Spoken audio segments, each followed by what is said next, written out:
As we begin Unit 4, the Institutions of Government in the AP curriculum, we're going to start with Congress, perhaps the most important of the institutions that our government has.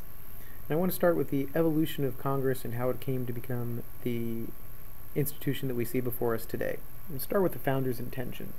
First off, it's important to understand that the founders were adamant about creating a balanced system, 3 branches of government, checks and balances, due to a fear of excessive power being concentrated in a single institution.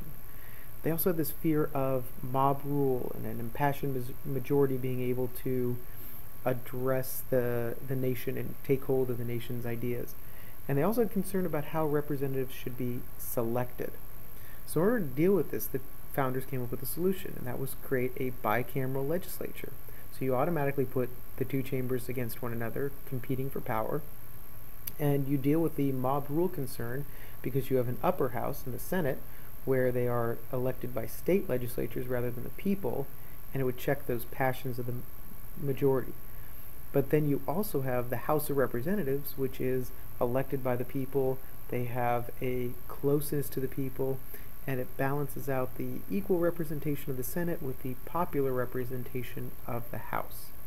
Now, when you have 2 structures like this, you can go in a few different directions when you come to organizing the institutions. You have centralized or decentralized power. With centralization, you have Congress can act quickly, but individual members are often stymied by this. With the centralization, you have strong central leaders with authority over the rank and file members. You restrict debate. You have minimal opportunity for committee interference and a very streamlined legislative process. For decentralized situations, you have weak central leadership, few restrictions on debate, and a complicated legislative process that is slow and deliberate. If you look at our 2 chambers in the United States Congress, you have the House, which is naturally more centralized, and you have the Senate, which is naturally more decentralized.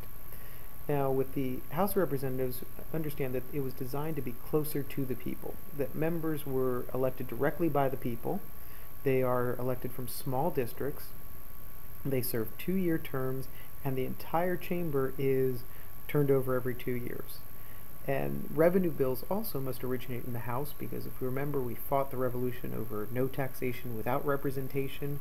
So our tax bills, our revenue bills, must start in the House of Representatives.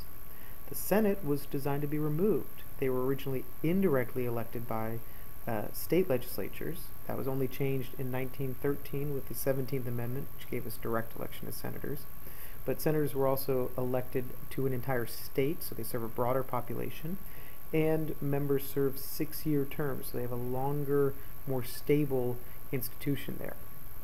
Now, one thing that is added to the dynamic of Congress in recent years is the filibuster, this ability to talk a bill to death in Congress and in the Senate chambers. The mere threat today of a filibuster by an impassioned minority can stop a bill from being passed or stop a presidential appointment from getting through. So these are some of the things we'll be exploring in greater depth as we move through Unit 4 and our study of Congress.